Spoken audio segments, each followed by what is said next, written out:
compartir la palabra de Dios. En estos días, la verdad que hoy me presento delante de ustedes a predicar la palabra, a compartir el mensaje del Señor con un gusto especial, con una alegría especial, que también implica un compromiso especial en este tiempo tan precioso que estamos viviendo, donde el Señor nos está enseñando tantas cosas y estamos siendo llevados de la mano por el Señor, llevados de la mano por el Señor a través de su palabra, a través de los 5 primeros libros de Moisés. Estamos haciendo un proceso precioso como iglesia y el Señor está cambiando las vidas, está cambiando los corazones y está haciendo una obra en cada uno de los hogares donde estamos, y es mucha la gratitud con la que yo quiero compartir la palabra hoy. Mi corazón está lleno de gratitud.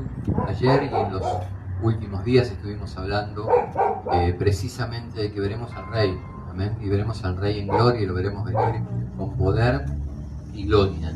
Y justamente ayer, cuando estábamos compartiendo la parashat de Miquet, la parashat hablando sobre la vida de José, vimos que seremos transformados en un abrir y cerrar de ojos, dice la palabra de Dios en el libro de Zacarías, y después el apóstol Pablo lo confirma. En un abrir y cerrar de ojos nuestros cuerpos cambiarán. En un momento seremos transformados, seremos cambiados, y seremos cambiados a la semejanza de nuestro Señor. Tanto que batallábamos acá, hermano,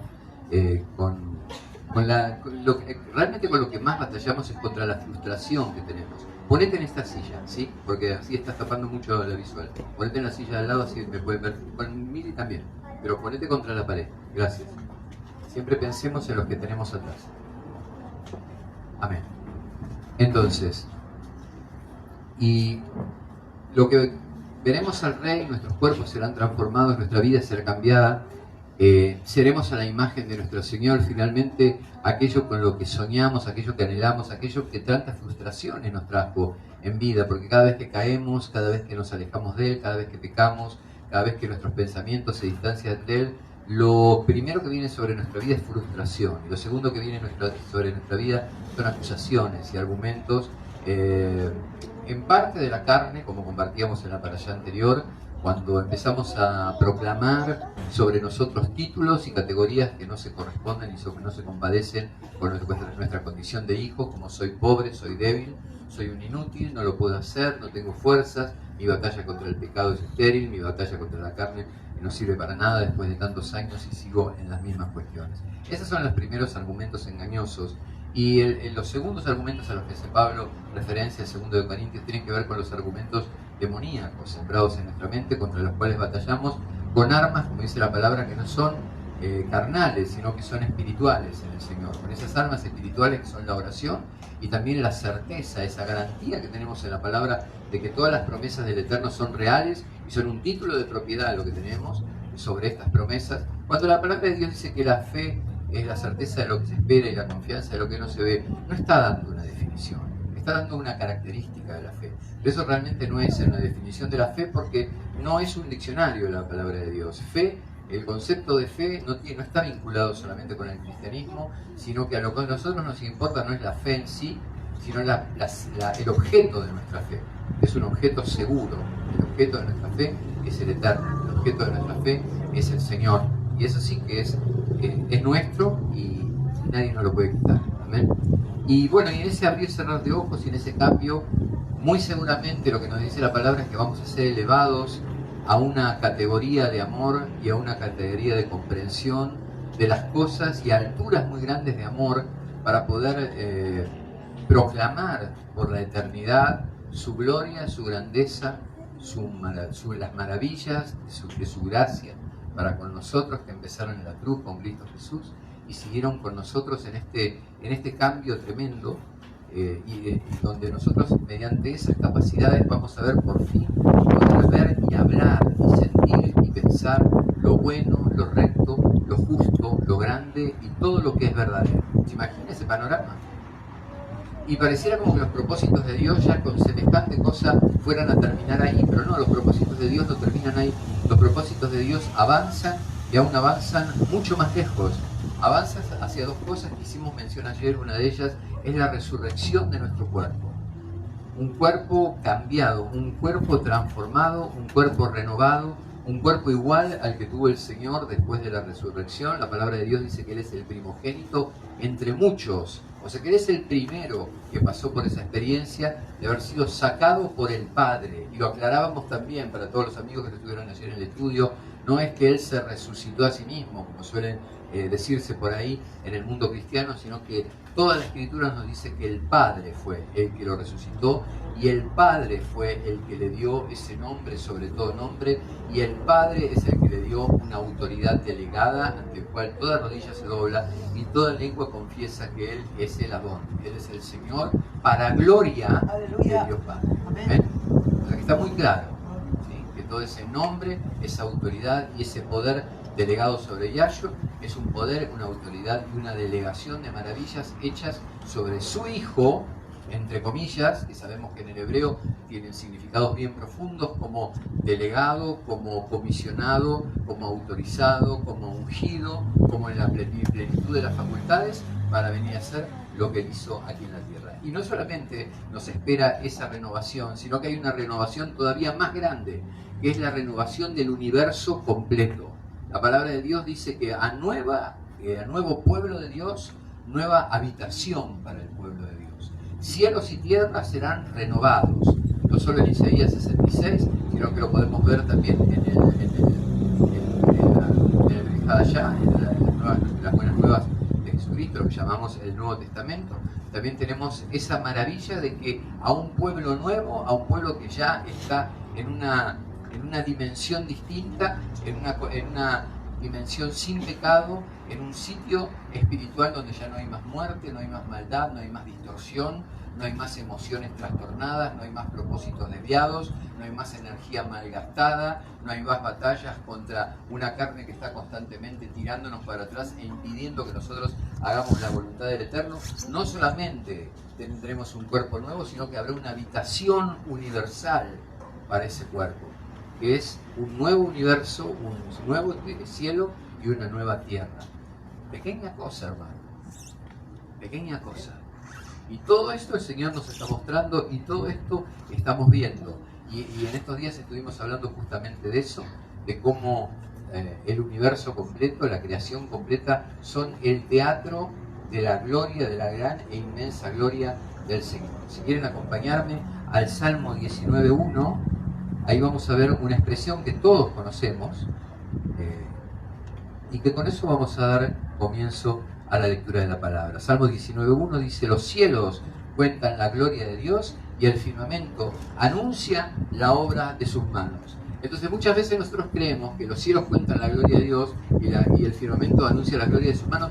No entendemos, hay explicaciones de lo más abstrusas y he escuchado algunas explicaciones hasta salidas de la física muy extrañas, como que la vibración de los elementos en el universo forman una melodía y una armonía universal. Y sí, es cierto que el universo está constituido por música, todo el universo es música, porque toda la creación vibra, los electrones vibran, las moléculas vibran, y todo crea una gran armonía y una música universal que se expande por todos lados. Sí, eso es seguro, pero yo creo que el sentido en el cual los cielos anuncian su gloria es que con solo ver la creación, como dice el apóstol Pablo, el que haya un universo, el que haya una creación, lo que se llama la revelación fundamental, la primera revelación del Señor, la dice Pablo, la nombra Pablo en los primeros capítulos del libro de Romanos, diciendo que hay una evidencia que es universal de que hay un Dios. Primero, la creación, ¿sí? La obra de sus manos. Revela que hay un Dios detrás de todo ese diseño, sin el cual sería imposible que la maquinaria no solamente se haya construido, sino que siga en movimiento. Y sigue en movimiento, hermano, y que siga en movimiento y que esa energía no se termine. Sabe que la energía es la capacidad para hacer trabajo y la energía es infinita, porque el trabajo que se realiza en el universo es infinito. Todo lo que gasta energía realiza trabajo. Y hay una energía infinita, hay una cantidad de trabajo enorme, y hay una acumulación de calor enorme en algún lugar del universo, y es una gran maquinaria que funciona a la perfección. Entonces esa es la evidencia, y eso es lo que quiere decir la palabra de Dios en el Salmo 19 cuando dice que los cielos cuentan de su gloria. Su gloria es la de que hay un creador, y por tanto al ser creador tiene la facultad de ser el legislador, el que pone las reglas y el que pone Torah, el que pone instrucción para cada una de las cosas. Entonces tenemos instrucción para la vida de los pájaros, tenemos instrucción para el transcurrir de las estaciones, tenemos instrucción para cómo se mueven los astros en el universo, tenemos instrucción para cómo se mezclan las sustancias químicas y forman otras sustancias, y a veces el hombre entra un poquitito en algún misterio de esos de la instrucción y saca alguna que otra pieza a través de la ciencia y puede develar alguna cosa y entrevé un poquitito, le es permitido por el Señor ver un poquitito de esa gloria. Pero sí, la creación es el gran teatro, el gran escenario donde se muestra la gloria del Creador. Y el hombre, hermano, es pequeño, y a veces la gente se maravilla, ¿no? Dice, qué pequeño que es el hombre y qué grande que es el Señor. Pero no tiene nada incongruente eso, hermano, porque la creación es grande porque el Señor es grande. Es un Señor tan grande que en el Salmo 8.3 nos dice, cuando veo tus cielos, obra de tus dedos, de tus dedos. Los cielos, obra de sus dedos, ni siquiera de sus manos, hermano. Para la mano, en el libro de Isaías dice que toda la creación cabe en el hueco de su mano. Y habla de los cielos como la obra de sus dedos. Y ahí estamos nosotros, hermano, en el hueco de su mano. Más seguro no podemos estar. Creo que durante la pandemia tuvimos una prédica en audio que hablábamos de esto, acerca de que estamos ahí, en el hueco de su mano. La creación completa está entre un dedo y el otro. O sea que Él no es el Señor de la creación, Él excede la creación. La creación justamente es eso, una creación suya, pero Él es superior y excede en mucho a la creación. Todo esto estuvimos recorriendo todo este tiempo, y la gloria del hombre, hermano, no es la gloria de Dios. La gloria del hombre es la gloria que tuvimos recién, la gloria de conocerlo, que es lo que venimos haciendo todo este tiempo, y la gloria de poder adorarlo, y adorarlo en espíritu y en verdad. Siempre cuando tenemos estos días difíciles, siempre tenemos problemas, tenemos mucha interferencia con la adoración. Si no es que el equipo no suena bien, hoy se nos ocurrió la mala idea de poner el equipo así para tener referencia, porque no tenemos retorno, entonces se nos hace difícil saber cómo sale la música. Pero siempre tenemos complicaciones. Satanás está muy desagradado en este tiempo con nosotros, y todo el tiempo está como influyendo sobre la mente de Dani, sobre la mía misma. Pero entendemos que la adoración es algo que tiene que exceder totalmente el plano del emocional. La adoración no es emocional para nada. Que la iglesia cristiana haya convertido la adoración en un hecho emocional es un problema de la iglesia cristiana. Pero la adoración es una adoración racional. Es una adoración en espíritu y en verdad. Es una adoración consciente, dice la palabra de Dios.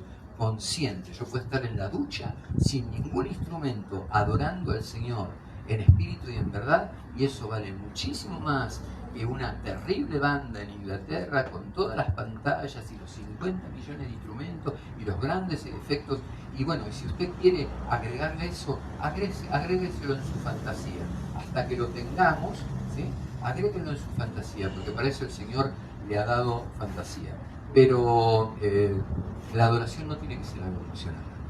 Porque si es emocional, hoy adoro y mañana no adoro. Cuando estoy mal, no adoro.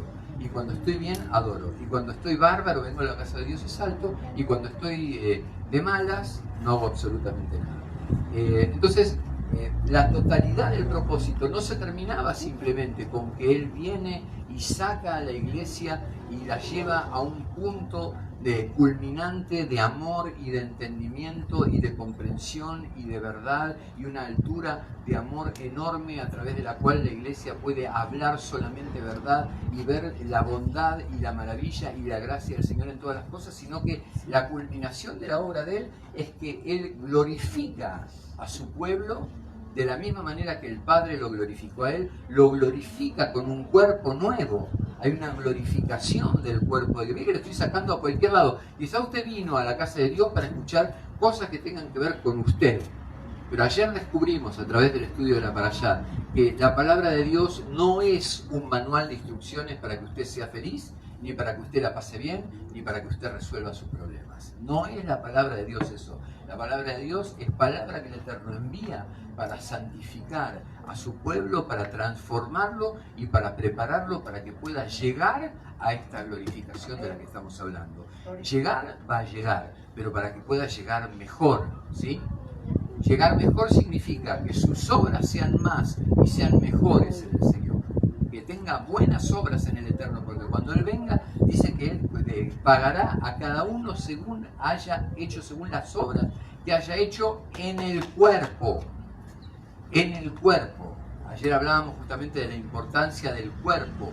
¿Por qué el cuerpo es importante para el Señor? Porque el hombre lo perdió por acciones en el cuerpo. Adán se comió una manzana, no pensó en contra del Señor. Entonces esa cuestión física del pecado hace que Pablo insista todo el tiempo, y en especial en Romanos 7, de que el pecado tiene absolutamente que ver con el cuerpo. ¿Qué mayor glorificación entonces que el Señor haga lo que hizo con su Hijo, que es librarnos de este cuerpo de muerte y darnos un cuerpo eterno y glorioso, sin muerte, sin lágrimas, sin pecado, sin distorsión, sin mentiras, sin vacilaciones, sin conflictos, sin represión, sin limitaciones, sin dudas y sin cinismo, sin corazones duros?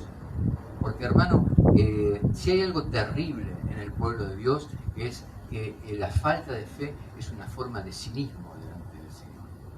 Usted tiene que ser muy cínico para ser una persona sin fe y venir a presentarse delante del Señor. Porque Romanos lo dice muy claramente. En el capítulo 11 dice que el que dice tener fe en el Señor tiene que creer que hay un Dios, y no solamente creer que hay un Dios, sino que es recompensador de aquellos que creen en Él.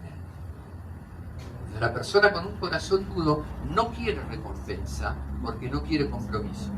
Entonces se cierra y dice: yo no doy nada, no recibo nada y no doy nada, y estoy acá como simple espectador.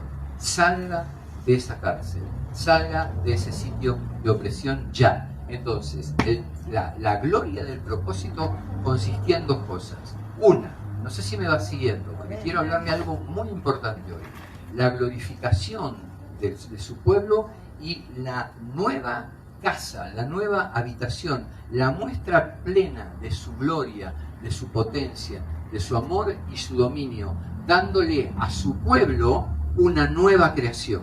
Él no va a crear todo para que el universo esté más lindo, Él no va a recrear todo para que las cosas estén como estaba cuando estuvo Adán pisando la tierra. Ese no es el propósito. Ahora vamos a ver cuál es el verdadero propósito por el cual hace una creación nueva. Cielo nuevo y tierra nueva no es lo más importante. Usted se ve a sí mismo y dice: ¿qué soy yo al lado del universo?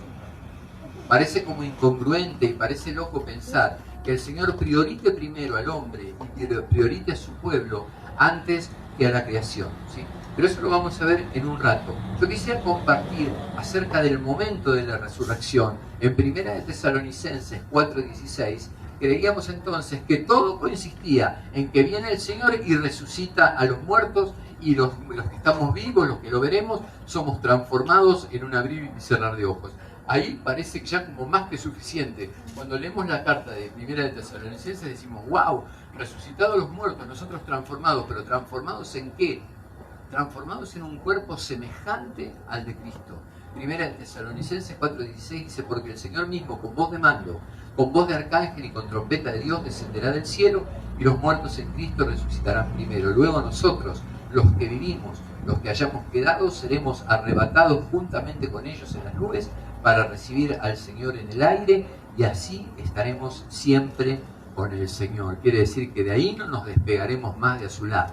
No quiere decir que vamos a ir a vivir al cielo, de ninguna manera, y lo volvemos a repetir porque tenemos muchos oyentes en Facebook. No quiere decir en ningún momento la palabra de Dios dice que nuestra vida va a ser en los cielos, de los Yamaí. No, nosotros vamos a recibir al Señor en este cielo, en esta atmósfera, sobre estas nubes. Vamos a ir al encuentro del que viene. Por eso Pablo dice, esto lo veremos en más detalle en otro momento, dice: saldremos a recibir al Señor en el aire. No lo vamos a recibir resucitados acá en la tierra. Seremos arrebatados para recibirlo a Él en el aire. Y de ahí en adelante no nos separaremos más del Señor. Eso es lo que quiere decir Pablo.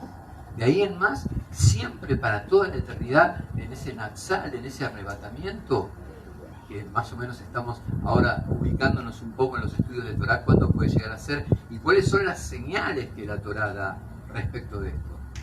Porque es impresionante que teólogos e incluso predicadores judeomesiánicos reconocidos no reconozcan las señales que el Señor da en el libro de Oseas, en la historia de José, en relación a cómo tienen que ser las condiciones del pueblo judío y de las 11 tribus de Israel para que Él vuelva a la tierra. Están clarísimas, ayer las vimos y le damos gracias al Señor. Por eso digo que hoy estoy predicando con un agradecimiento de corazón grande y de una manera, para mí es muy especial el estar delante de ustedes hoy, porque entendí hoy algo, después de las aflicciones que sufrí el día de ayer, entendí algo re importante que quisiera compartir con ustedes. Ese es el propósito por el que estoy haciendo toda esta presentación, para que ustedes me vayan siguiendo. ¿Cómo serán esos cuerpos nuevos? Lo vimos ayer en 1 Corintios 15, vamos a leer nada más que un párrafo. Dice: también así es la resurrección de los muertos, 1 Corintios 15, 42. Así también es la resurrección de los muertos.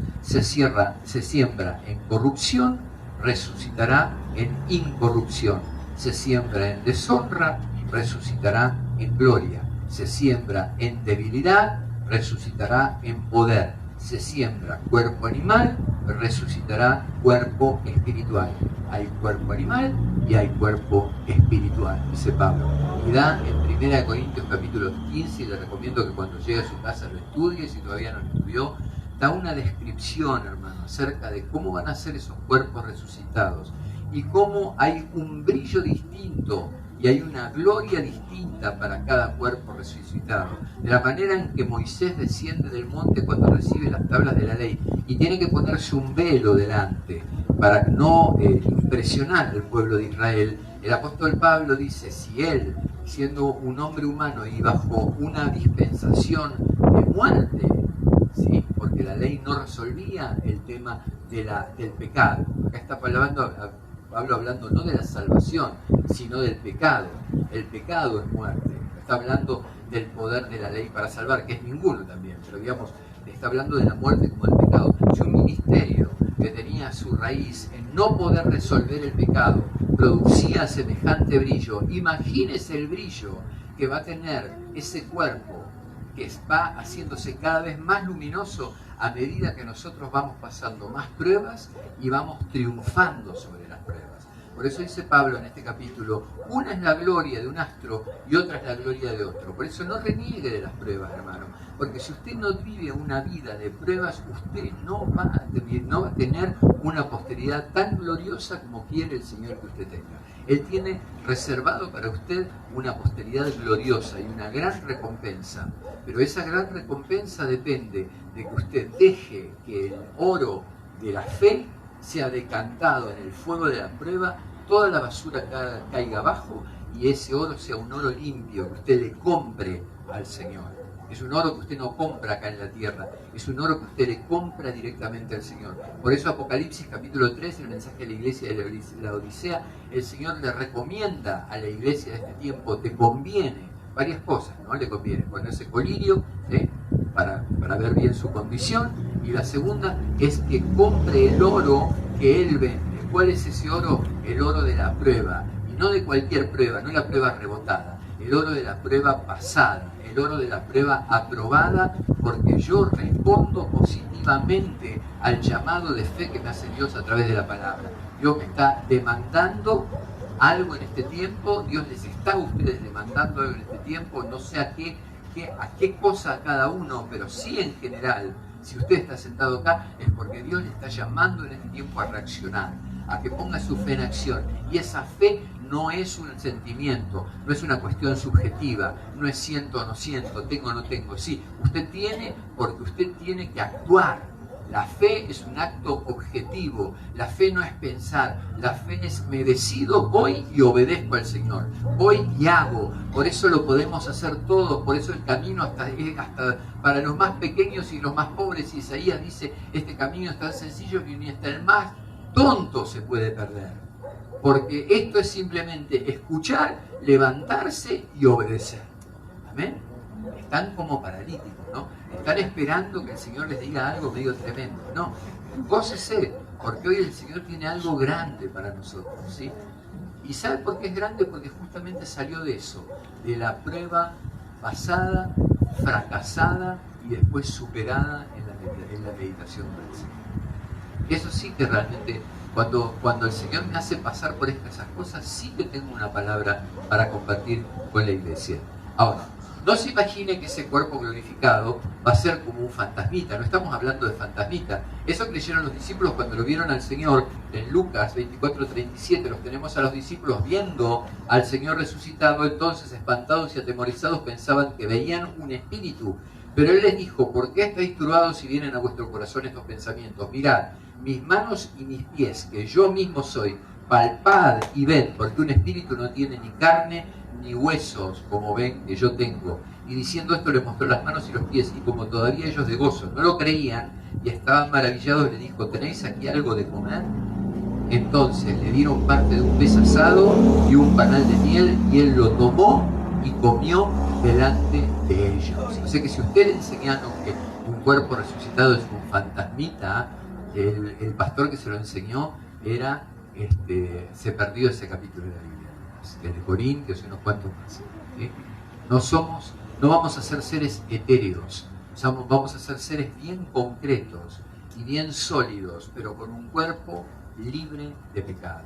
Un cuerpo, como decíamos ayer, cuando José se afeita para presentarse delante de Faraón, José siendo tipo de Cristo, en ese momento para presentarse delante de Faraón, que es tipo del Padre, él se afeita, se saca el yetzer hará, la tendencia al pecado, la caída de la gloria de la cual habla Pablo en Romanos 3:23, la destitución de la gloria, el pecado, la tendencia al pecado que tenemos en nosotros. Él se afeita y se presenta. Es una señal de cómo el Señor se presentó delante del Padre, libre del pecado, en un cuerpo resucitado que ya no tenía más pecado. Ahora, lo tremendo es esto del nuevo hogar para un nuevo cuerpo de su pueblo. Uno estaría pensando así: mire, la mayoría de los creyentes creen esto. ¡Wow! ¿Viene el fin del mundo? No, porque todos le llaman el fin del mundo. O el apocalipsis, no se puede decir en el apocalipsis. El apocalipsis quiere decir revelación. ¿Sí? Es una revelación. Pero todo el mundo dice: viene el apocalipsis. Entonces estamos acá los creyentes en la iglesia, todos temblando así y mirando, y los elementos se van a consumir, y de pronto el cielo nuevo y la tierra nueva. Acá no se trata de alguien que está mirando a ver cómo la creación se consume y que después lo resuciten para él ser un habitante de esa creación. Todo lo contrario. Esto es lo sorprendente, la primera cosa sorprendente que yo quiero compartir con ustedes esta noche. Esa creación se va a consumir, lo dice segunda de Pedro. Yo elegí entre todos los versículos que podría compartir uno que tiene como una escatología judía muy antigua, que es segunda de Pedro 3:12, donde en el versículo 12 él empieza diciendo: esperando y apresurando para la venida del día de Dios, en el cual los cielos encendiéndose serán deshechos y los elementos siendo quemados se fundirán. Pero nosotros esperamos, según sus promesas, cielos nuevos y tierra nueva en la cual mora la justicia. Amén. Entonces, ese cielo nuevo y tierra nueva, ¿la promesa cuál era? Isaías 66, ¿sí? Y aparece en Isaías 66, Pedro, que conocía bien la Torá y los profetas y la ley y los escritos poéticos y los escritos históricos, él sabía que en Isaías 66 el Señor prometía que en algún momento del plan de redención la tierra los cielos iban a destruir y se iban a enrollar como un pergamino, dice el libro de Isaías, y detrás de eso iba a aparecer cielo nuevo y tierra nueva. Pero acá está lo primero que yo quiero compartir con ustedes. Vamos a Romanos 8. Esto sí quiero que lo busquen en la palabra y lo compartan conmigo, porque esta renovación que hace el Señor no es que yo renuevo los cielos como lo más importante. Recién decíamos que ¿qué es el hombre al lado de la creación? El hombre tiene un tamaño incongruente al lado de la creación, pero no tiene un tamaño, el pueblo de Dios no tiene un pequeño tamaño ni un poco interés en el corazón del Eterno. El pueblo de Dios tiene un valor mayor que la creación, y lo demuestra esta palabra. El pueblo del Señor tiene un valor y un peso mayor en el plan de redención que el mismo universo completo, porque el universo se renueva para que habite el pueblo de Dios. Es al revés de lo que se piensa. La palabra lo que enseña es que todo el universo se va a renovar. ¿Para qué? Para que habite en ese universo el pueblo de Dios. O sea, que la renovación de los cielos y la tierra es funcional a la renovación del cuerpo. ¿Por qué? Mire lo que dice Pablo. Uno lo lee y no lo entiende. ¿Por qué? Porque no practica lo que se llama estudio bíblico inductivo. El estudio bíblico inductivo es que usted tiene que leer, en primer lugar, el primer paso del estudio bíblico inductivo es que usted tiene que leer lo que dice la palabra, no lo que a usted le parece. Lo que dice exactamente la palabra, eso es lo que quiso decir el Señor. Fíjese lo que dice Romanos 8, vamos a dar tiempo para que lo busquen en la palabra. Romanos 8, 19 y 20. Vamos a leer un poquito más. Dice, porque el anhelo ardiente de la creación es aguardar la manifestación de los hijos de Dios.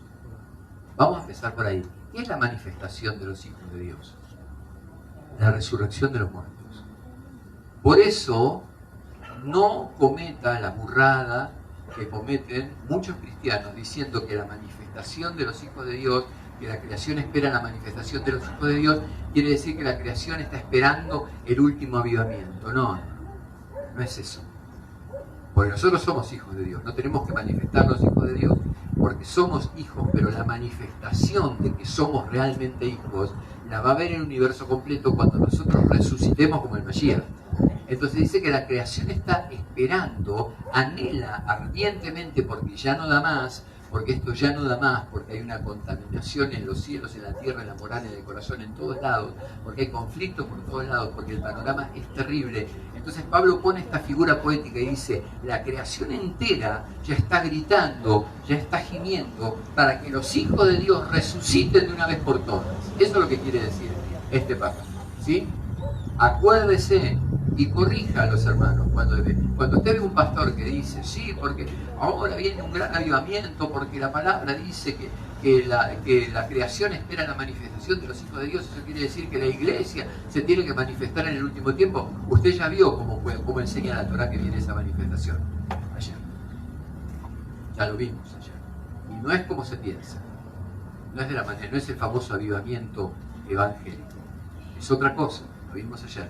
Las promesas que da el Señor en la historia de José. Entonces, cuando usted sienta eso, vaya, mire, le va a hacer un bien a ese siervo de Dios. Vaya y dígale, pastor, ¿le puedo hablar un ratito aparte con usted? ¿Sabe, hermano? Le quiero corregir, ¿sí? con todo respeto de parte del Señor. La manifestación de los hijos de Dios no quiere decir que va a haber un avivamiento evangélico, cristiano, el último gran avivamiento, porque el último gran avivamiento va a ser en Israel. Y va a empezar en Israel, dentro de unos años, sino que la manifestación de los hijos de Dios quiere decir que la resurrección de los muertos, que nosotros mostramos que somos hijos y nos manifestamos como coherederos de la creación cuando salimos de la tumba como salió el Señor, o cuando estamos caminando, hermano, y de un momento por el otro, en un abrir y cerrar de ojos tenemos el mismo cuerpo de Cristo eterno, y ahí la creación dice, wow, los hijos de Dios se manifestaron, porque la creación, dice Pablo, fue sujetada a vanidad, no por su propia voluntad, sino por causa del que la sujetó en esperanza, porque también la creación misma será libertada de la esclavitud de la corrupción a la libertad gloriosa de los hijos de Dios. ¿Qué está diciendo? La caída del hombre produjo la caída de la creación. Y ahora la recomposición del hombre va a producir la recomposición de la creación. ¿Se da cuenta? No es que los cielos nuevos y la tierra nueva vienen por primero y nosotros venimos después junto con esa restauración, sino que los cielos y la tierra nueva son funcionales a nosotros como pueblo de Dios. O sea, Él pone toda una creación, una nueva casa para que nosotros habitemos en ella. Entonces, mire la importancia que tenemos para el Señor. El gran amor y el lugar eminente que tiene su pueblo. Usted está ahí mirando y no sabe si es verdad lo que está diciendo, no es verdad, está interesado, no está interesado, le parece, no le parece, tiene sus ideas. Usted puede tener todas las ideas que quiera, pero la verdad es esta, ¿sí? En eso consiste nuestra fe. La fe es que nosotros no confiamos en nuestros pensamientos, sino que damos como más reales la palabra de Dios que lo que nosotros pensamos. No estamos viéndonos a nosotros mismos, sino que estamos viéndonos a través de la palabra de Dios. ¿Amén? ¿Se entiende? Ok, los veo muy callados hoy, ¿sí? Entonces, ¿qué es lo que yo quiero, a qué quiero llegar con esto? Dijimos, ¿cuál era el propósito de la creación? Dijimos, mostrar que la gloria de Dios. El propósito de la creación es mostrar la gloria de Dios. Perfecto. Entonces, ese propósito de la creación se va a elevar cuando se eleve la posición del pueblo de Dios. Se eleva la creación, o sea, el mostrar su gloria se lleva a la medida máxima de la plenitud cuando se lleva a la medida máxima la plenitud del propósito del pueblo de Dios. Es como que hay una subida de nivel, hermano. Hay una subida de nivel. Todo sube de nivel, pero todo sube de nivel a causa del amor que el Señor tiene por nosotros y a causa del lugar que ocupamos nosotros en su corazón. No sé si me entiende. ¿Me doy a entender lo que estoy hablando? ¿Se entiende algo? O sea, hay un final glorioso para esto, que es la glorificación de nuestro cuerpo y la renovación del cielo y de la tierra y una nueva creación. Pero esa nueva creación, cuyo propósito era glorificar el Eterno, ahora tiene un propósito más alto, que es ser casa y habitación para el pueblo de Dios. Subió el propósito del pueblo de Dios. Ahora, ¿cuál es nuestro propósito? Ahora, nuestro propósito acá, dijimos en Primera de Pedro, es como piedras vivas, es ofrecer sacrificios de alabanza y traer a otros al conocimiento de la verdad. Pero luego, nuestro propósito resucitados va a crecer, hermano. Nuestro propósito es heredar la tierra. Nuestro propósito es el cogobierno, es sentarnos en el trono junto con Él, el que nos sean dados lugares de administración, de dominio, que se nos ponga a trabajar en la eternidad. O sea que sube nuestro propósito. Bueno, la creación se engrandece por eso. Terrible, hermano. Para mí es tremendo. Es un lugar donde se va a eliminar el pecado, no hay más llanto, no hay más dolor, no hay muerte. Nuestros pensamientos van a ser verdaderos, van a ser veraces, nuestras emociones, nuestros sentimientos van a ser o calmados o agitados de acuerdo a la realidad que tenemos adelante. Si usted tiene una realidad que lo apura, usted sus emociones se caldean. Si usted tiene una realidad que no lo apura y es una realidad calma, sus emociones deberían calmarse. ¡No! Eso es lo que no pasa con la carne. Está todo pancho, ¿no? Y usted está histérico. Está todo a full y usted se paraliza. No se condice. Una de las características de la carne es que el hombre no es coherente con sus emociones. Está loco. El hombre natural está loco. Las percepciones no funcionan bien. Debiendo actuar, no actúa. Debiendo quitar lo malo, no lo quita. Debiendo poner un cerco para que no entren las cosas, pone una puerta y deja salir lo bueno y entrar lo malo. O sea, hace todo al revés el hombre natural. No hay sensatez. Todo lo que se va a comunicar en ese lugar, todo va a hablar de la sabiduría de Dios, todo va a hablar del amor de Dios, todo va a hablar del poder de Dios. Ya no vamos a hablar más estupideces. Ya no vamos a hablar más insensateces, ya no vamos a perder el tiempo en cosas, en vanidades, porque ahí no estamos libres, hermano, libres de la influencia del pecado, libres de la influencia de la maldad. ¿Se imagina ese lugar? Bueno, yo me lo imaginé mucho esa semana. Y cuando más me imagino todo ese lugar, más me duele cuando mi cuerpo todavía me sigue traicionando. Más me duele. Pablo decía en Romanos 7 que con la mente quiero servir al Señor, pero el cuerpo quiere servir a la muerte. El cuerpo quiere servir al pecado. Hay algo en el cuerpo que quedó en el cuerpo después de la caída y no quedó en el alma. El Señor tuvo que poner el cuerpo, no el alma. El sacrificio del Señor fue en el cuerpo. Él le entregó el cuerpo por nuestra salvación, no el alma. No fue una tortura mental la que tuvo que pasar para salvarnos a nosotros. Tuvo que pasar algo en el cuerpo. Y el cuerpo es importante para el Señor. Por eso, si no fuera importante, seríamos almitas después de la resurrección. No, para el Señor es muy importante el cuerpo, hermano. Por eso la primera herejía de todas fue la herejía gnóstica. Para la época en que Juan escribió el Evangelio de Juan, los gnósticos salieron diciendo que, bueno, el cuerpo es carnal, no tiene salvación, el alma es... y hoy en día la mayoría de los cristianos son gnósticos, ¿no? El cuerpo es carnal, entonces no tiene mucha importancia lo que se hace con el cuerpo. Lo importante es lo que hago con el alma. Estudio, conozco la Torá, conozco al Señor, ¿no? Entonces, pero igual sigo en el pecado. Porque total el cuerpo es descartable. Eso es una herejía y fue la primera que surgió en la época de Juan. Y por eso Juan tiene una escritura rara, que usted la ve como rara, muy espiritualosa. Está imitando los escritos gnósticos para ridiculizarlos y para confrontarlos. Usa el mismo lenguaje de los gnósticos y lo pone al Señor como si fuera así un ser extraordinario de otro planeta, haciendo ya con una visión perfecta de su final, cosa que es muy distinta que en otros evangelios. Marcos uno lo ve como el siervo sufriente, en Mateo lo ve como el profetizado para Israel que va camino a su destino profético inevitable, pero en Juan uno lo ve como que el Mashiach ya tiene conciencia de Mashiach desde el primer renglón. Lo primero que uno ve a Juan diciendo ahí, lo primero que uno ve es como un nuevo Génesis. En el principio era el verbo, el verbo era con Dios y el verbo era Dios. O sea, hay como un Génesis. Es un Yahshua HaMashiach. Es un Señor Mesías en el Evangelio de Juan. Y tiene esa altura y los discursos tienen esa profundidad. Bueno, el gnosticismo tiene ese problema de que el cuerpo, entonces puedo hacer cualquier cosa con el cuerpo, total el cuerpo es descartable, está lleno de pecado, no lo voy a solucionar más, entonces lo que hago, no, para el Señor es a través del cuerpo que nosotros ganamos la vida eterna. Nosotros, el Señor usa el cuerpo para que nosotros ganemos la vida eterna.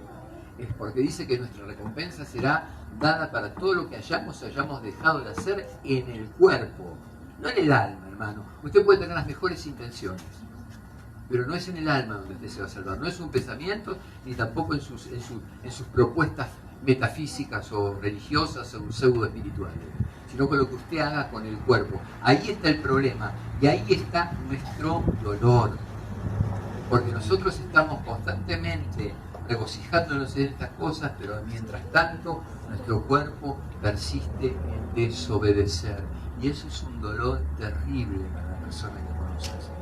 Para la persona que ama a Dios es una carga que ya uno no la aguanta. Y si es una persona que tiene una comunión grande con Dios, que todos deberíamos tener, porque el apóstol Pablo dice que en parte hablamos y en parte profetizamos, o sea que de alguna manera el ministerio profético es para todos los creyentes. La persona que realmente tiene una comunión y siente lo que está en el corazón del Eterno y le es revelada la palabra porque el Eterno le habla y le cuenta a través de la palabra lo que quiere contarle, esa persona sufre más que ninguna. Sufre. Yo sufro, hermano. Yo sufro con lo que hace mi cuerpo. Yo sufro con mi desobediencia. Sufro constantemente. ¿Se acuerdan cuando habíamos visto en Génesis 35:10 el Señor le cambia el nombre a Jacob? Dice, ¿cómo te llamas Jacob? No, ahora te vas a llamar Israel. No te vas a llamar más mentiroso, suplantador, sino que ahora te vas a llamar el que camina con Dios. Le cambia el nombre. Cuando él confiesa su nombre, soy un mentiroso. ¿Cómo te llamas? Soy el mentiroso. Listo, ahora te vas a llamar de otra manera. Pero después la Torá sigue llamando a Jacob, Jacob. No lo llama todo el tiempo Israel. A veces lo llama Israel, a veces lo llama Jacob. Eso habla de que nosotros vamos a seguir esta lucha contra nuestro pecado y contra la naturaleza de maldad que hay en nuestro cuerpo hasta el último día de nuestra vida. Hasta el último día de nuestra vida. Nosotros no vamos a santificarnos completamente hasta que ocurra esa glorificación y esa resurrección de los muertos o esa transformación de nuestro cuerpo en un cuerpo eterno. Hermano, es insoportable, yo no me lo aguanto más. Esa es la verdad. Cuanto más conozco al Señor, más sufro y más me quiero ir a la gloria del Señor. Porque ya este cuerpo se me vuelve... siento un amor tan grande por el Señor cuando vemos cosas como vimos en esta semana, que ya estar acá abajo es como, más o menos me pasa como Pablo en Filipenses capítulo 1, que lo anoté ahí para compartirlo. Pero esa vieja naturaleza, hermano, va a volver y volver y volver y volver y volver. Y usted la va a tener que sujetar a través de las promesas de Dios y a través de la palabra de Dios y a través de la oración. Y ese es su trabajo acá en la tierra.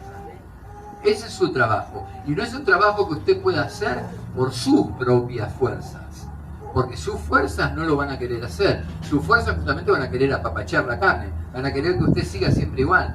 No van a querer sacar eso de ahí. No van a querer que las cosas cambien. Va a querer siempre vivir de ese pecadito. Para querer siempre seguir excitándose o llevándose al goce máximo con todo ese tipo de cosas. Su carne no lo va a soltar, hermano. Entonces usted necesita del Espíritu, de una vida llena del Espíritu. ¿Y cómo se logra una vida llena del Espíritu? Con todo el arsenal de cosas que venimos hablando todo este tiempo, pero por sobre todas las cosas, caminando en obediencia a la palabra. Eso es una vida en el Espíritu, una vida que camina en obediencia a la palabra. No es un don metafísico, no es esa cosa que uno cree ver en los ungidos, como Maldonado, o todos esos que se venden como los grandes ungidos de Jehová, con super revelaciones. Eso no existe.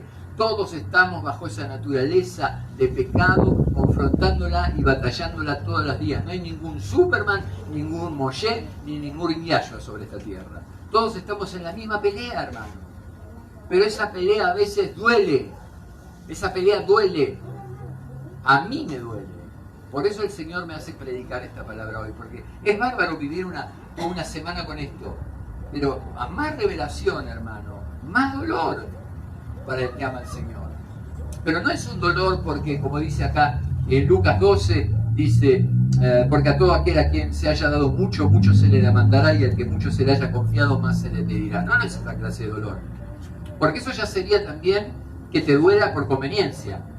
O sea, no quiero que me duela porque, claro, no quiero pecar porque, claro, como me reveló mucho, entonces cuando llegue a la presencia de Él más me va a demandar. Eso es más un interés, hermano. Mire, yo le digo que hasta si usted viene acá por su salvación, usted es una persona interesada y desenfocada en el nombre de Dios. Si usted está acá para salvarse, usted todavía no salió del primer amor. Lo primero que ya sale. Y eso no se lo puede quitar nadie. Si usted conserva una vida de fe, usted camina en fe, usted camina en la palabra, eso no se lo pueden quitar. Pero segundo, venir al Señor por un interés personal, ese no es el propósito de la iglesia. La iglesia está para glorificarlo a Él, sirviéndole, adorándolo, trayendo gente, expandiendo la palabra. Para eso está la iglesia, no para que usted venga a hacer su ranchito y haga un supermercado de esto, donde usted saca prosperidad, saca salud, saca felicidad, saca la pick-up, saca el rastrojero, saca la Amarok, saca el laburo, saca el... No, ni siquiera la salvación, hermano, es honesto venir a buscar. Usted sí, mire, ¿quién dice eso? Hay alguien que dice, Pablo, ¿no venga yo a ser heraldo para muchos? Yo finalmente me pierda de todo. ¿Y qué clase de heraldo se puede perder las cosas? Si usted no termina predicando lo que tiene que predicar, si usted no termina viviendo como tiene que vivir para la gloria de Él, haciendo todo para la gloria de Él, viviendo en todo para la gloria de Él, no para su ranchito personal, no para su propia satisfacción, no para alimentar sus delirios, no para hacer pervivir sus pecados. Hay gente que viene a la iglesia para querer sostener un matrimonio que es una vergüenza y siguen pidiendo por esa vergüenza.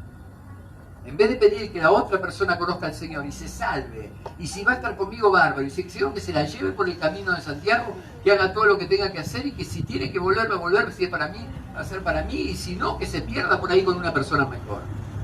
Porque es un egoísmo, hermano, querer sostener en una relación mentirosa y atrapada entre espinas a otra persona que está teniendo concupiscencia, es su cómplice en un pecado. Pero vienen a la iglesia y piden eso. Esta es la casa del Eterno.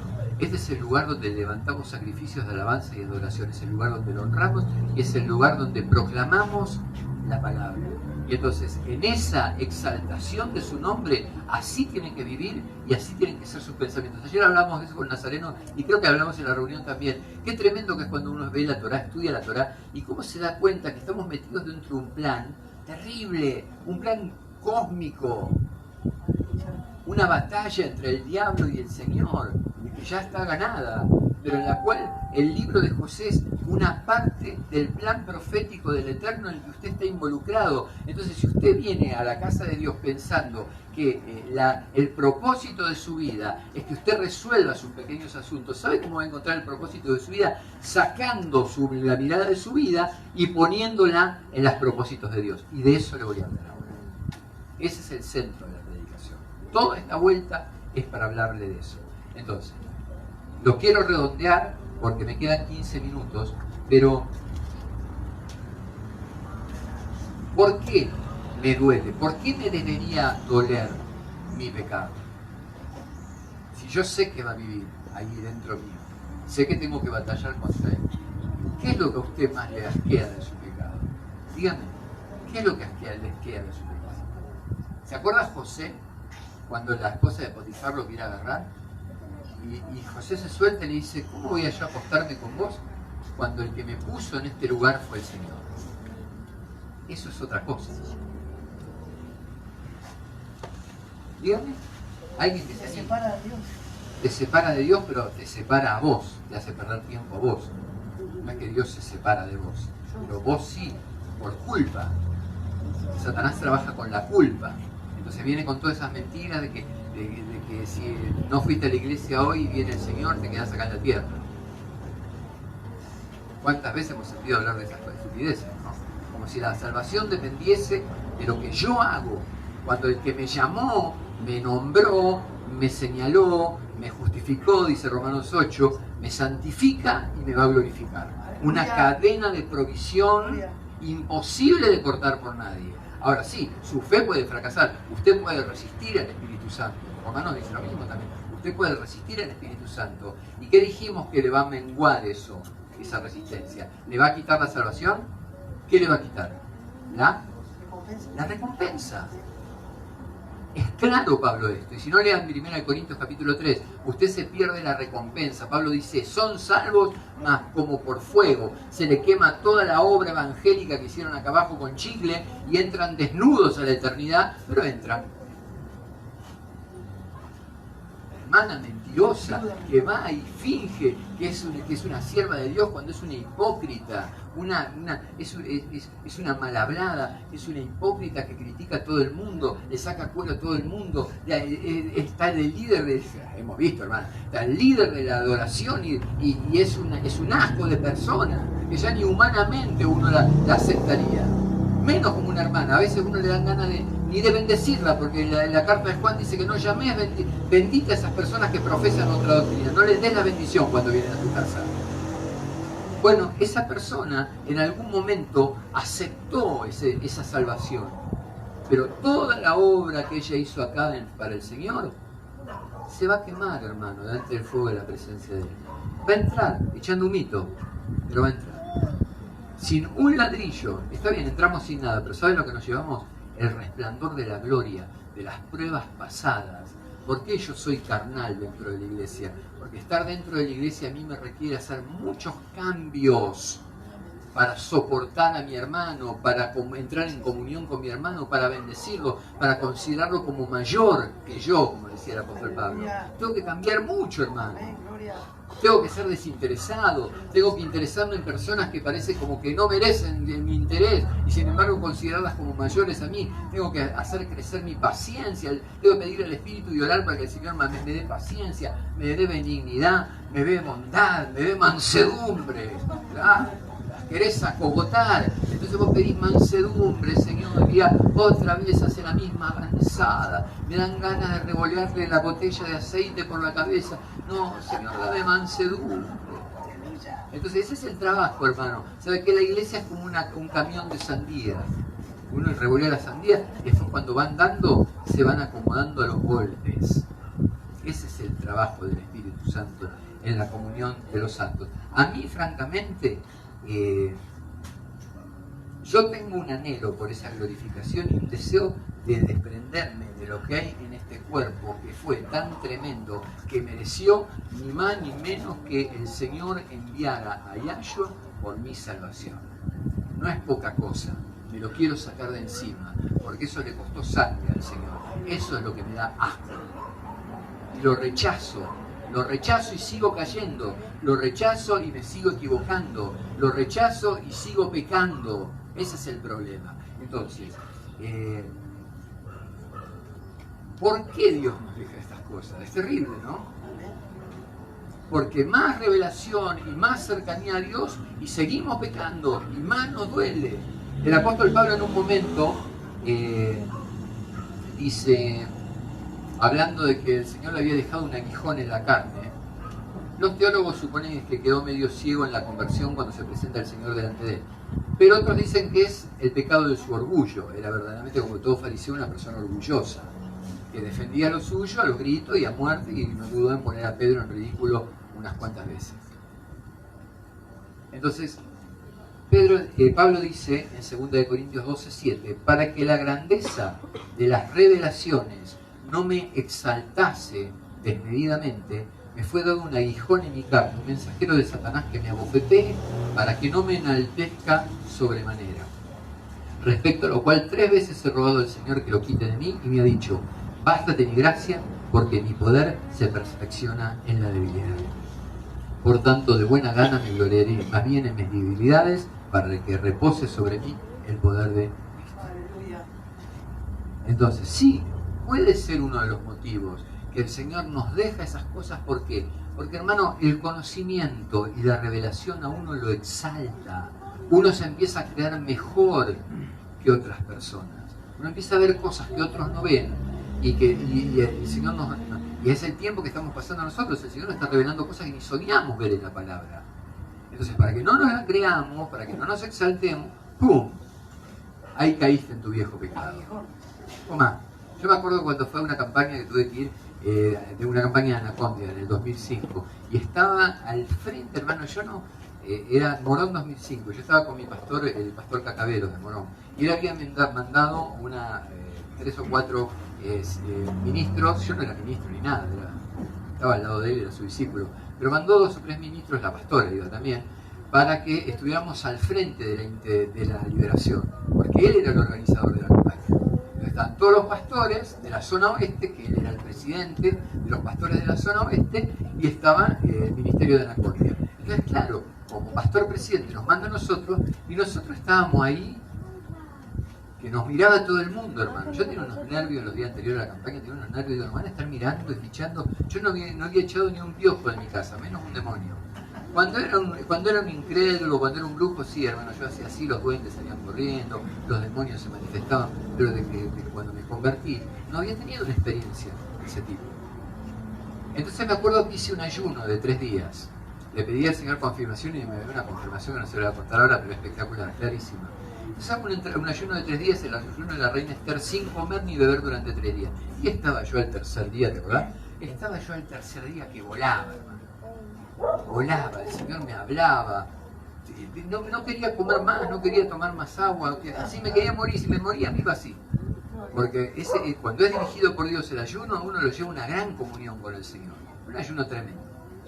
La cuestión es que al tercer día, cuando me faltaba 1 hora para cortar el ayuno, viene una persona indeseable, no sé cómo la dejaron pasar, entró a mi pieza y yo estaba orando, y en ese momento, con esa persona indeseable, yo hice algo indeseable en medio del ayuno. Y hermano, ¿sabe cómo me quedé? La persona indeseable se levantó y se fue, como buena enviada del diablo. Y yo quedé, me arruinó el ayuno. Y el Señor me dijo, no te arruines el ayuno. Te hice esto para que veas que no depende de tu ayuno, depende de mi gracia. Depende de mi gracia, no es lo cuánto ayunes. Porque mi gracia te pone y mi gracia te saca. Y esa campaña fue gloriosa. El último día había 35.000 personas en ese estadio que se convertían las almas, se sanaban ahí en el campo, nos traían a la carpa de liberación. El último día se cayeron así de golpe 600 personas, las trajeron a las 600 donde estábamos nosotros, no sabíamos qué hacer con 600 endemoniados, no es el hermanito que se manifiesta ahí, no, había que ver lo que era eso. Y el Señor me preparó con eso, con la conciencia de su gracia, que no tiene nada que ver con lo que yo haga o deje de hacer. Entonces, ese puede ser uno de los motivos por los cuales nosotros siempre caemos. A mí se me ha ocurrido la lectura que habíamos hecho de Marcos 10:30 el otro día, que cuando el Señor dice que no hay quien lo reciba, que no reciba 100 veces más en este tiempo, casa, hermanos, hermanas, madre, hijo y tierra con persecuciones.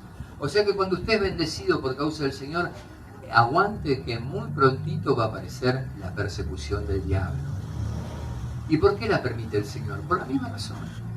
Porque si a usted le va todo bien, usted hizo, yo salí de la campaña, no me acuerdo cuál fue la que me pasó en esa semana, pero seguro alguna me pasó. Salí bendecido después de haber servido al Señor de esa manera, inmediatamente vienen las persecuciones. Porque si uno no tiene persecución, no tiene prueba, no tiene lucha espiritual, hermano, uno se desprende de la dependencia del Señor. Ahora, ¿cuál es el propósito por el cual, bueno, del equipamiento usted sabe, segunda de Timoteo 3:12, ya lo venimos predicando hace rato, y ayer recordamos una de las funciones de la palabra es preparar a los ministros de Dios, ¿sí? Usted ya ve hace como un ministro de Dios, porque somos poquitos, ¿sí? Somos poquitos, entonces acá no es que hay uno o dos ministros, acá son todos ministros potencialmente. ¿Amén? Usted tiene que visualizarse así como una persona que va a servir a Dios en algún área, porque tiene un don y un llamado para servirlo. Véase así. Hay algunos que le quieren rajar, ¿no?, al servicio, pero lo van a acorralar. Lo van a acorralar. No la conozco, la hermana. Lo van a acorralar. Porque en este tiempo no se puede escapar de lo que Dios nos está dando. Porque Él da esos dones, primero para beneficio de la iglesia, pero segundo, para que su nombre sea exaltado. Porque ¿qué somos nosotros? A mí no me pudo sacar del peor lugar. Me imagino que usted no lo sacó de Hollywood, ni de la alfombra roja. Y lo vamos a servir. Y Él se va a exaltar en levantar personas como nosotros. Y su nombre va a ser exaltado. Por eso. Ahora, lo que yo quiero compartir con ustedes no pasa por acá. Y miren, vamos a vivir cómo supera estas cuestiones.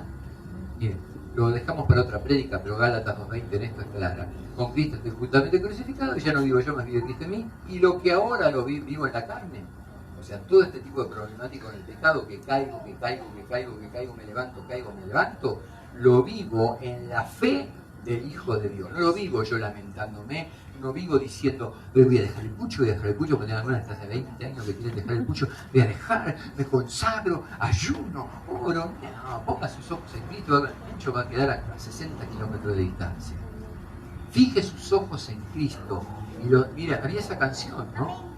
Era viejísima, hermano, pero los hermanos de antes sabían cómo hacer alabanza. Decía, fija sus ojos en Cristo, tan lleno de gracia y amor, y lo terrenal sin valor será a la luz del glorioso Señor.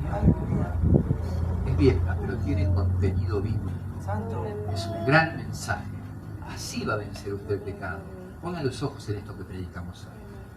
Pero el mensaje mío viene respecto a que muchas veces, y esa palabra sí la quiero compartir, y mire, voy a dar la palabra en el final de la prédica, pero es muy sencillo lo que tengo para decir, y es el verdadero mensajito. Hice toda esta introducción, ¿por qué? Porque generalmente se habla de la santificación y del trabajo santificante que hace el Señor en nuestra vida para cambiarnos y transformarnos para su servicio, usando esta palabra. Pero el Señor me dijo que no, que yo corrija esto delante de usted para que usted no se equivoque más y encuentre algo que le va a servir para poder trabajar con el propósito de su vida. Jeremías 18, versículo 2. Ahí sí les pido que lo busquen. ¿Se entendió lo del propósito? El propósito de la creación es elevado, ya no hubo mostrar la gloria, sino ser habitación de su pueblo. Él eleva el propósito, en el final de la creación cambia el propósito de la creación, que es solamente mostrar su gloria para ser habitación de su pueblo.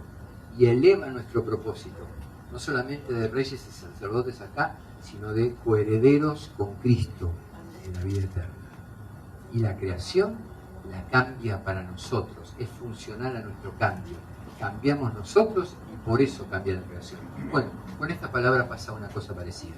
Jeremías 18, versículo 2, con esto ya voy terminando, hermanos, porque voy a cumplir la hora de la predicación. Miren, yo creo, el Señor se iba al desierto, ¿no? Y dice que se fue temprano con una multitud de 5.000 personas, que eran 15.000 en realidad, y era la noche y todavía no habían comido nada. ¿Usted qué piensa que hizo durante las 18 horas de sol? Predicó. El apóstol Pablo dice que antes de despedirse de la iglesia, no me acuerdo qué iglesia era, estuvo predicando toda la noche, hasta que un muchacho que estaba en el balcón, así, ¡brum!, se cayó y se mató contra el piso y se mató. Hizo Pablo, fue, oró, lo resucitó y se fue, siguió predicando. Entonces esa cosa de que la predicación tiene que durar una hora, a veces no es muy susceptible a los fines del Espíritu de Dios. Pero bueno, como el Señor sabe cuál es nuestro límite y sabe que tenemos un tiempo de atención. Jeremías 18:2 dice: levántate, y vete a la casa del alfarero, y ahí te haré oír mis palabras. Y descendí a casa del alfarero, y he aquí que él trabajaba sobre la rueda, y la vasija de barro que él hacía se echó a perder en su mano. Y volvió y la hizo otra vasija, según le pareció mejor hacer. Entonces vino a mí palabra de Yahweh diciendo, ¿no podré yo hacer de vosotros como este alfarero, oh casa de Israel? Dice Yahweh, he aquí que como el alfarero en la mano, el barro en la mano del alfarero, así sois vosotros en mi casa, en mi mano, oh casa de Israel. Lo vuelve a repetir. Vuelve a decir de nuevo, oh casa de Israel. Se lo voy a hacer muy cortita. ¿Usted cree que si el Señor está queriendo darle a usted una lección personal, de que usted va a ser modelado con su mano, como predican siempre por ahí, ¿no? Hay una prédica equivocada sobre eso. Que usted individualmente, como miembro, en el proceso de su santificación personal, usted va a ser modelado, y si el Señor ve que la obra no le salió bien, entonces Él tiene toda la autoridad y el poder para romper todo y volver a hacerlo de nuevo. ¿Usted cree que ese es el mensaje de la palabra cuando el Señor está hablando y diciendo, oh casa de Israel? ¿A quién le está hablando? ¿A usted en particular? ¿Cuál dijimos que es el yugo de la Torá? El yugo de la Torá es la instrucción del Señor, viene para su pueblo, no para una vida. Cuando usted ve en la Torá, las instrucciones del Señor son en plural. Aquellas que tienen que ver con el yugo del reino, o sea, la entrega personal, el yo dejo mi vida en tus manos, el yo me rindo, el yo te acepto como mi Señor y Salvador, yo te entrego mi vida, yo renuncio a mis caminos personales, eso todo viene en singular, eso es para una persona, eso en la Torá se llama el yugo del reino. Pero el yugo de la Torá es la serie de indicaciones del Señor y siempre vienen dadas a un pueblo. Entonces esta palabra es para una iglesia. Esto es lo que el Señor me dijo que les diga, que su proceso personal de santificación no tiene que ver con un propósito específico y aislado de su vida, así que deje de perder el tiempo y tome su lugar en la iglesia, porque usted está sufriendo al Pepe, porque todo lo que el Señor está haciendo en su vida es para beneficio de la iglesia.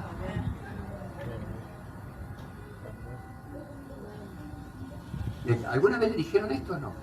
Bueno, ahí lo tiene. Yo soy el alfarero que tomo a este receptáculo, esta vasija. Si bien Pablo habla de cada uno de nosotros como vasijas de honra o de deshonra que llevamos la unción del Eterno, pero en realidad acá está hablando de un pueblo completo. Entonces está diciendo, yo soy capaz de agarrar, y si este pueblo no va detrás del propósito que yo le puse, yo lo desarmo y lo armo de nuevo, porque yo soy el que tiene el poder y la autoridad para hacerlo. La consecuencia clara de esto es que su propósito personal y el trabajo suyo personal, acá de nuevo como la creación, son elevados y glorificados al nivel de que en realidad es parte del propósito de la iglesia.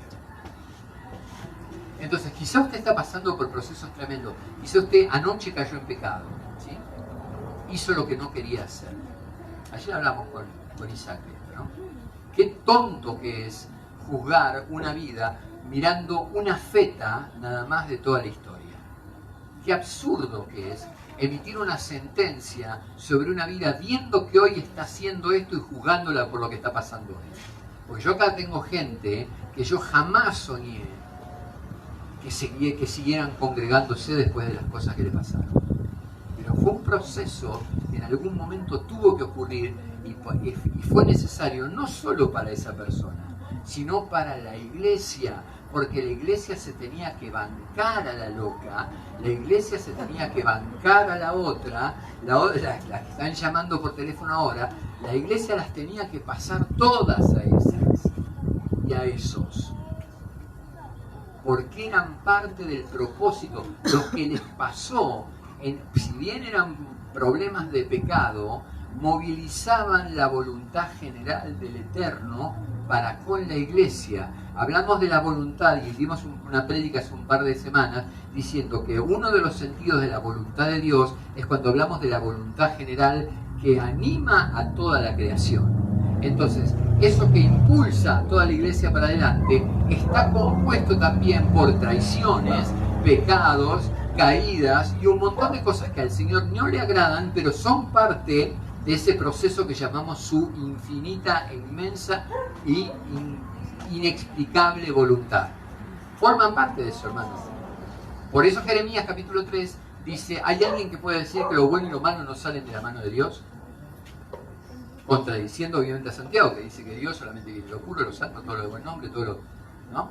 Pero no lo contradice, está diciendo esto, que de la mano de Él no se escapa nada. Aún lo malo que te está pasando, aún esta cosa que te está constriñendo el corazón, es algo que Dios trata con tu vida. ¿Pero por qué? Porque en realidad está tratando con toda la iglesia. Porque quiere ver cómo vos te movés en relación a la iglesia con este problema. Si abandonás todo o seguís acá firme. Si pedís ayuda a la iglesia para superarlo. Si la iglesia se conmisera en darte una mano. Si la iglesia te acompaña o te abandona. ¿Se entiende? Entonces, la vasija que a él le interesa, hermano, es la iglesia. Es el receptáculo de su palabra, es la iglesia. Por eso el yugo de la Torá va en plural, porque es un mandato para todos. Y su propósito y su trato y su santificación es un aporte, es una parte del cuerpo. Digamos que al Señor le interesa la salud general de todo el cuerpo. Pero vemos que el páncreas tiene un problema, está a punto de colapsar. Y si colapsa el páncreas, hermano, no le quedan ni 2 días. Entonces, ¿qué tiene que hacer el cuerpo? ¿Dejar que el páncreas colapse? No, hermano. Empiezan a subir enzimas, empiezan a subir hormonas, baja la temperatura, sube la temperatura, el hígado empieza a producir una cosa, el corazón empieza a producir otra. Todos empiezan a moverse para que la vasija siga adelante con su propósito. ¿Se entiende? Entonces usted no piense el trato que Dios le está dando como una cosa que le pasa a usted porque sí. Si yo tengo un problema con usted y yo tengo un problema de pecado con usted, es porque el Señor está buscando a mí afirmarme como pastor y ver cómo usted responde como iglesia, si usted me condena, si me tira par. Y no lo han hecho, hermano, porque hemos pasado por cosas tremendas en relación a mí en estos últimos años, que podrían hacer que la iglesia estuviera vacía hoy en día. Y la iglesia me apoyó, y la iglesia estuvo conmigo. Y hoy estoy acá porque la iglesia me apoyó. Me podría haber costado el ministerio. Y sin embargo, hoy estoy acá. Porque ustedes actúan de una manera que hasta, o sea, yo nunca imaginé que me fueran a respaldar y sostener, porque vieron en mí no la persona, sino la unción que el Señor me dio para poder llevar adelante el propósito de esta casa. Amén. Entonces, cada problema y cada trabajo que está haciendo el Señor en cada una de estas vidas, en realidad el objetivo es ver cómo eso incide en toda la vasija y cómo la vasija o el cuerpo se mueve en relación a eso. No nos son indiferentes sus problemas, pero hay que ver cómo nos movemos con eso. Si chusmeamos, si jugamos, si señalamos con el dedo o si vamos a ayudar. Si yo como pastor me pongo en una situación donde digo, fulana no entra más acá porque se fue a las mañanas conmigo, ¿no? Y mañana se presenta fulana y el Señor me habla y me dice, todo aquel que viene a mí yo no lo echo fuera. Bueno, 50 veces, 100 veces, 70 veces 7 la voy a recibir a fulana. Porque es lo que el Señor está trabajando, no solo con mi vida, sino con todo el cuerpo. Así que, hermanas, prepárense, porque en cualquier momento tocan timbre los fantasmas del pasado. A ver si esta vez vencemos, tiemblen un par, que yo sé que han llorado por los fantasmas. Fíjense que ya están tocando, ya están mandando WhatsApp, ¿sí? Ya empezaron, terminó la cadena de oración y ya los fantasmas empezaron a tocar. Hola, Albert, ¿cómo andás? Como si no hubiera pasado nada, ¿sí? Hay que ver que si en este segundo round podemos hacer mejor las cosas que en el primero. Espíritu, ¿sí? Pero recuerde esto, su propósito, el propósito y su santificación individual son elevadas a un más alto nivel porque en realidad están dependiendo del propósito del cuerpo en general. Se entiende con la visión del cuerpo, ¿no? Falla el intestino, hermano, y no sale la que te dije, entonces ahí urgencia, el cuerpo empieza, ¡pum!, cosas, glóbulos blancos para contrarrestar todas las bacterias que hay en el intestino, fiebre para que la persona tome medidas, enrojecimiento de la vida, son todas reacciones pero positivas. Cuando entra una bacteria, todo lo que pasa en el cuerpo cuando entra una bacteria es una relación positiva, el cuerpo se quiere defender. Bueno, esa es la relación que tenemos entre nosotros y esa es la importancia que tiene el trabajo que el Espíritu Santo está haciendo en su vida individualmente. ¿Amén? Por eso nos preocupamos y por eso siempre le pedimos, hablen, si tienen problemas, compártanos, hablen, porque es un desafío para ustedes y es un desafío para nosotros entrar en esta visión.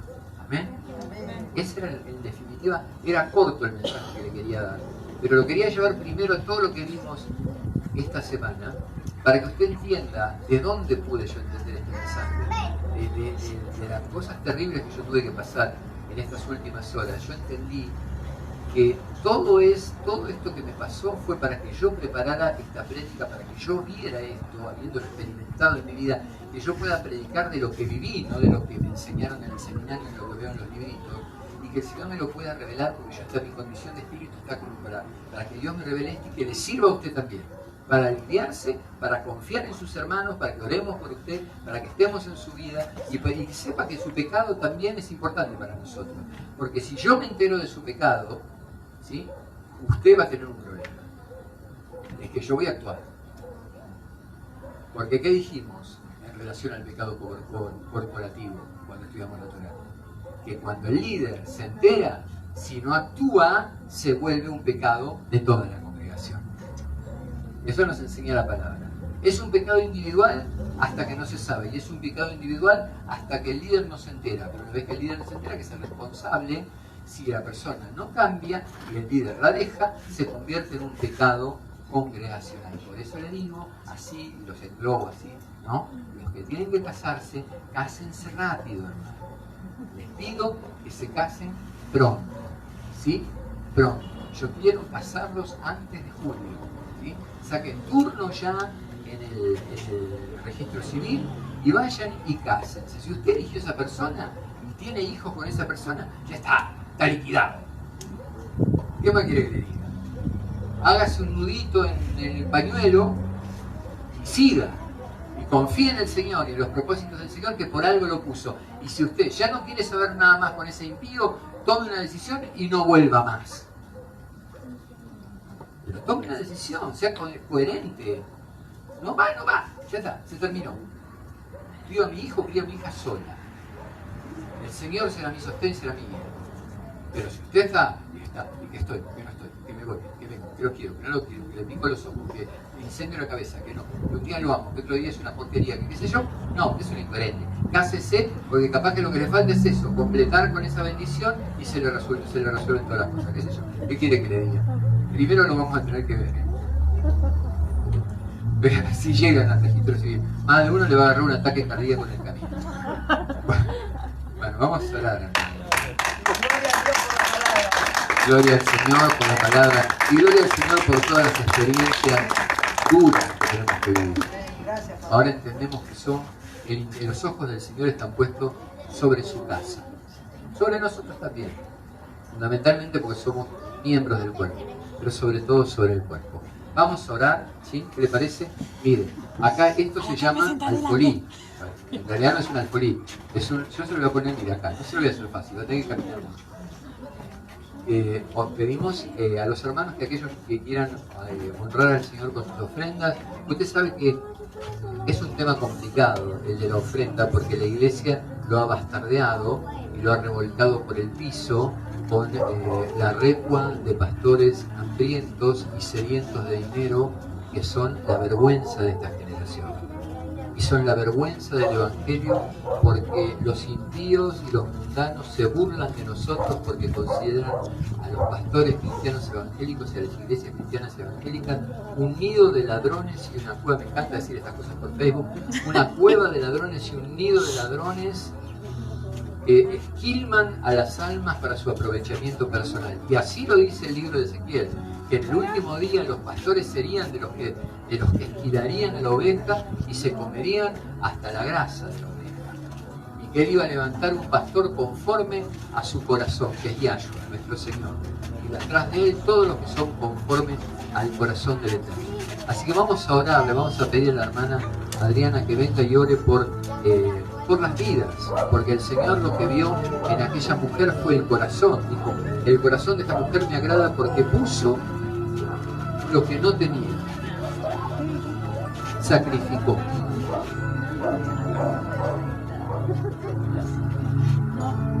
Gracias, Padre amado. Señor, bendecimos tu santo nombre en esta hora, Padre. Señor, te pedimos por amor a tu nombre, Señor, que bendigas cada una de las manos, Señor, que están, Señor, ofreciendo sacrificios, Señor, de su tiempo, Señor, en el dinero, Padre amado, que están poniendo en el día de hoy, Señor. Que cada centavo, Señor, que están poniendo, Señor, que sea de corazón, Señor. Te damos la gloria, la honra por tu providencia, Señor, por tu provisión en cada una de nuestras vidas, Padre, por abrir puertas de bendición en el trabajo, Papá.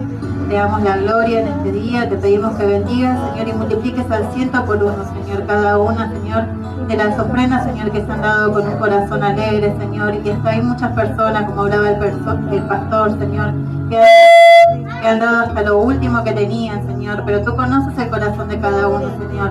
Te pedimos que lo bendigas, Padre amado, en el nombre de Jesús. Amén. Y esto obviamente, hermanos, va a ir para la construcción de la obra que hoy empezamos. Empezó el hermano Nazareno, que no quiere que lo diga, pero ¿por qué no lo voy a decir? Empezó a poner las manos en la obra, y cuando, como verán, se hizo bastante el frente. Vamos a ver si el próximo sábado, con la ayuda de Maxi, que también se comprometió. Mira, hermano, que cuando usted se compromete delante del Eterno y no cumple, y el hermano Daniel, que es el